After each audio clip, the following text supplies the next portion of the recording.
Welcome to Rachel Fuerer, who is head of special education services for the Eastern Upper Peninsula Intermediate School District, and also head of a statewide group that provides special education services to students. I wanted you to talk to us, giving your expertise, about the special challenges that are faced in trying to provide an adequate education to special education students in this environment. In my work with the Michigan Association of Intermediate School District Administrators, we've recently done a survey of our membership, and that's all 56 intermediate school districts across the entire state of Michigan.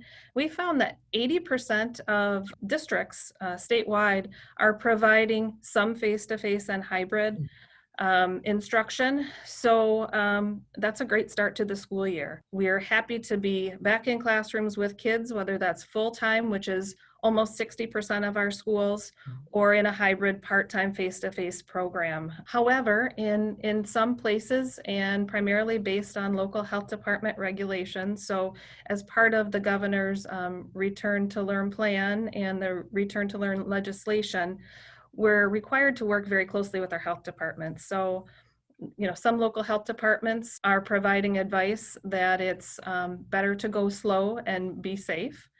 And so we're certainly going to follow those regulations. For students that are face-to-face, what we're finding as successes right now are, everyone was worried about masks. Masks have been in the news quite a bit, but we're finding that that's an adult issue more so than a kid issue. Kids are really not having a problem with the masks. And so that tells me that within our schools, the first couple days of school, we've done some really good instruction around masks. But even more importantly, we have parents who are sending kids with the expectation that masks are going to be a part of everyday life. Well, that runs against conventional wisdom, doesn't it, Rachel? I mean, going into this, the thought was, oh, you can never get kids to wear a mask all day. And the kids have been really, really amazing. And that's across the board. We have membership from across the state, and the social distancing is going well. The sanitation, the hand washing. Yeah, it's been really remarkable. So what does that tell you about the ability to more broadly open schools? Well, I think in most cases, in most districts, there should be a face-to-face option available. And that is the case in most schools. And we're continually working towards that. And I'm assuming and making the assumption that in many cases, special education students require a higher staff to student ratio just to deal with the challenges they face. How are you meeting the staffing requirements? We've had a hard time retaining some of our staff. Some folks, again, because of their own health status, are choosing not to come back. And we were already in a critical shortage of school personnel throughout the state.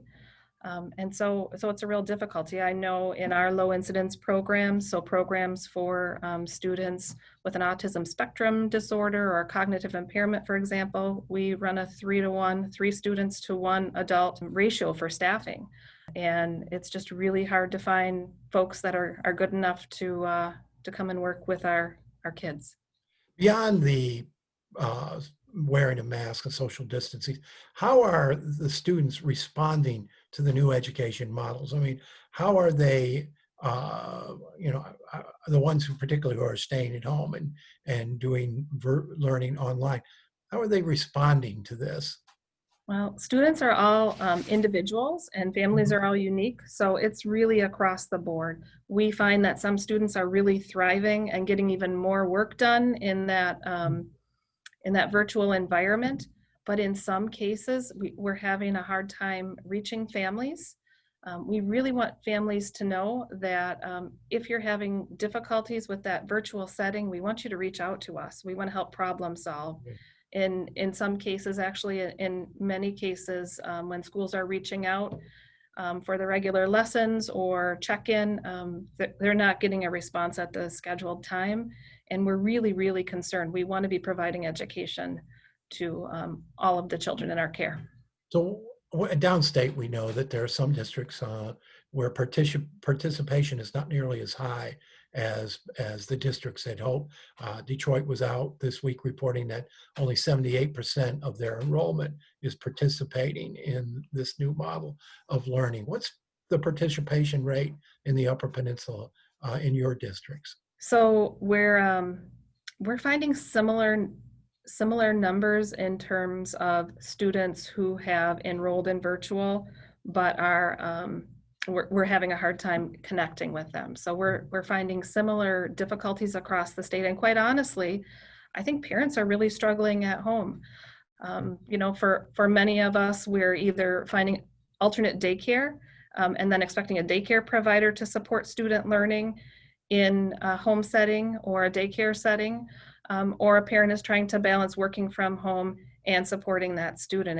It's just a really difficult situation. And you all are operating in an area where broadband and high-speed internet is not as common as it is perhaps in other places of the state. How are you getting around that obstacle?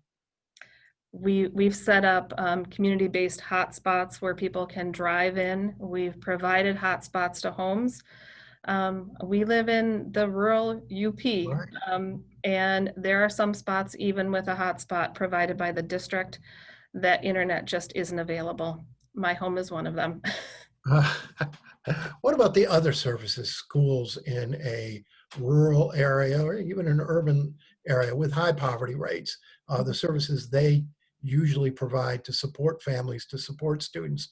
I'm thinking meals and after school programs, latchkey, etc. How have you been able to maintain that level of support to your families and students? Well, food service is something that has been maintained throughout since the beginning of the pandemic and throughout the whole summer and ongoing. Districts used buses and did home drop-offs, and that level of support has really, really continued.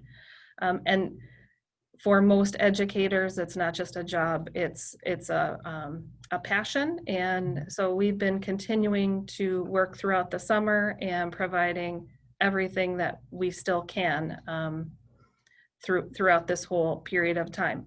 I should mention, however, that just like everything else, the things that we do cost money, and special education has been historically underfunded for many, many years. There have been several research studies done on that, and the latest numbers coming out of the 18-19 school year were that special education in Michigan is underfunded by $750 million a year.